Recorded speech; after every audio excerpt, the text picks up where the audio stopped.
Good evening, everyone. I'm Katie, your host of Do You Believe?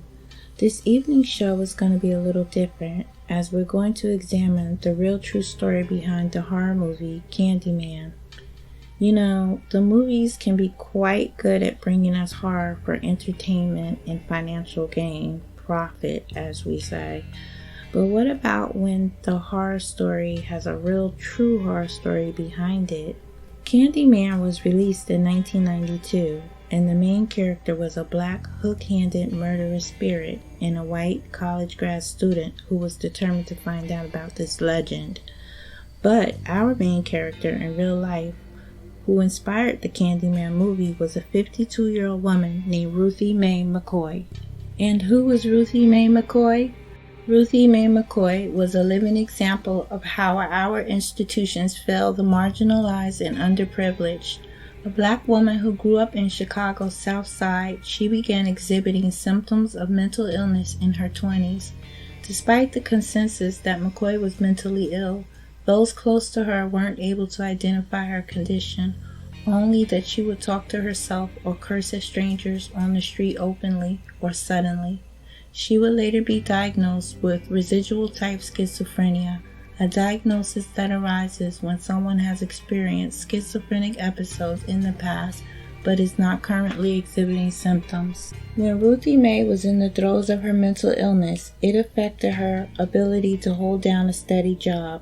She was never able to maintain employment for longer than a month.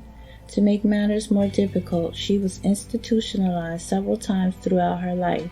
Eventually, in 1983, McCoy found herself living in ABLA Homes public housing, which was coincidentally located near Cabrini Green, the setting for 1992's Candyman. Despite her circumstances, there were evidence that McCoy was taking steps to leave the projects in the months before her murder in 1987. McCoy had received approval for supplemental security income. Not only did this double her monthly monetary assistance she received, SSI paid retroactively to the date of the application. This meant that McCoy's first check was nearly $2,000, a lump sum of money for someone struggling with poverty in the 80s. McCoy intended to use the check to help her leave the ABLA homes, but she also used some money to buy new clothes and a few household items. It wasn't extravagant spending by any means, but the acquisitions would have drawn notice. Whoever killed McCoy likely targeted her because they believed she had a lump sum of money stashed in her apartment. On the evening of April 22, 1987, the Chicago PD received a phone call from McCoy. The frantic call confused the dispatcher. Recordings showed that McCoy told them that people threw the cabinet down and were coming through the bathroom. While today we know this meant that attackers were breaking in via the bathroom medicine cabinet, the dispatcher didn't immediately make the connection. Despite the confusion, a police car was sent in response to the call, but what followed was nothing but a display of negligence. Unfortunately, the dispatcher didn't note down McCoy's call as a break-in. It was recorded as a disturbance. Perhaps the misreporting can explain the lack of urgency on the part of the officer sent to the ABLA homes. Before the car even arrived, the Chicago PD received more 911 calls from the neighbors reporting that they heard gunshots and shouting. Several officers eventually arrived at McCoy's home, but when they knocked on her door, no one answered. A couple of officers went to ABLA Homes' management office to retrieve the key to her apartment, but for unknown reasons, it didn't fit the door's lock. Given McCoy's frantic phone call and the follow-up reports from the neighbors, you would think the officers on the scene would attempt to overcome these setbacks. Instead, they left.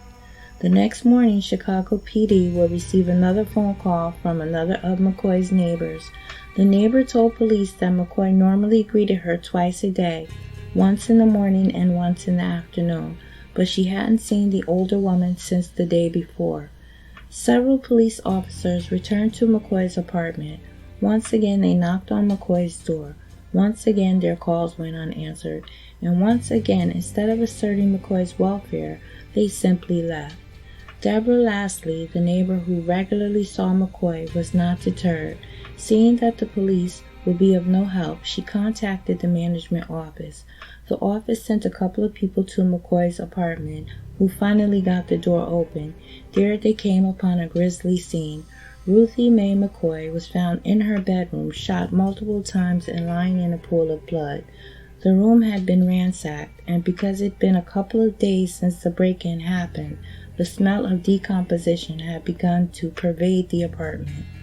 Unfortunately, crimes committed in the Chicago's public housing projects rarely garnered widespread media coverage, especially when the victim was a mentally ill black woman. In fact, the only reason that McCoy's murder case made the Chicago Tribune as news was because detectives learned that the killers had entered the home from an adjacent apartment by breaking through the bathroom's medicine cabinet. The mode of entry may have shocked some people then, but residents of the ABLA told a different story.